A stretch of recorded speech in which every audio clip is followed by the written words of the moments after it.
Tonight from the King 5 investigators, a Renton woman says SeaTac and the Port of Seattle are responsible for her workplace injury that mangled her leg.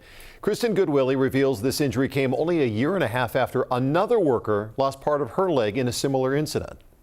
These women suffered separate but similar on-the-job injuries at SeaTac that changed both their lives forever. It's okay to be emotional. I'm still emotional, and it's been 4 years for me. 4 years ago, Aaliyah Payne was driving what's called a baggage tug. That's her on the left. On a blind corner, her tug crashed into another one. Aaliyah's leg was crushed and had to be amputated. My whole life changed within a couple of minutes. A year and a half after that accident, Tia Valentine was a passenger on this tug. Security footage shows it navigating between orange cones before making a sharp left turn to avoid colliding with a van. While making the turn, I had fell out. I hit my head and then my leg followed. The accident mangled her right leg, leaving her permanently disabled. Valentine never thought something like this would happen. She was following safety protocol and wearing a seatbelt.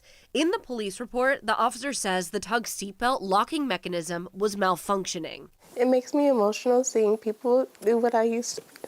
Suffering severe injuries. Bring me everything you have. 1, 2, 3. Come on, come on, come on. Tia has spent nearly 3 years in physical therapy, first learning to stand, then to walk.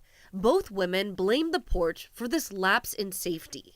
They didn't really care, and they allowed another injury to happen. They claim safety first, but it's not about safety first. It's about getting their flights out or not catching delays. Everything else but the safety of the people that work there. Tia has fought a lawsuit against the Port of Seattle, Alaska Airlines, and the contractor she worked for. This comes a little over a year after Aaliyah secured the biggest settlement against the port for the loss of her leg, $11 million. Are they going to make the workers' safety a priority like it should have been after me? Like this shouldn't keep happening. It's more affordable for the port to injure these young kids, pay for the injuries, and just keep going. Attorney Ray Bishop says these safety issues have been a long-standing problem at the port. He has spent the past 10 years representing injured workers like Aaliyah and Tia. In a different 2015 accident with a record $40 million verdict, Ray argued the port bears responsibility for these accidents, taking the case to the state Supreme Court twice. We've seen too many of these cases. They're completely preventable. In Tia's case, Ray provided pictures of the vehicle she was riding in. He says it wasn't even the original factory seat. It was a replacement. It looked like a lawnmower seat, and it was already broken and tilted to the side.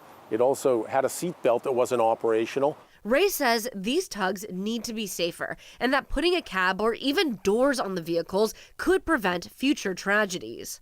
I think they should put doors on the tugs. Port of Seattle data reveals a troubling pattern. Between April of 2021 and January of 2024, there were approximately 75 accidents involving tugs on the tarmac at SeaTac.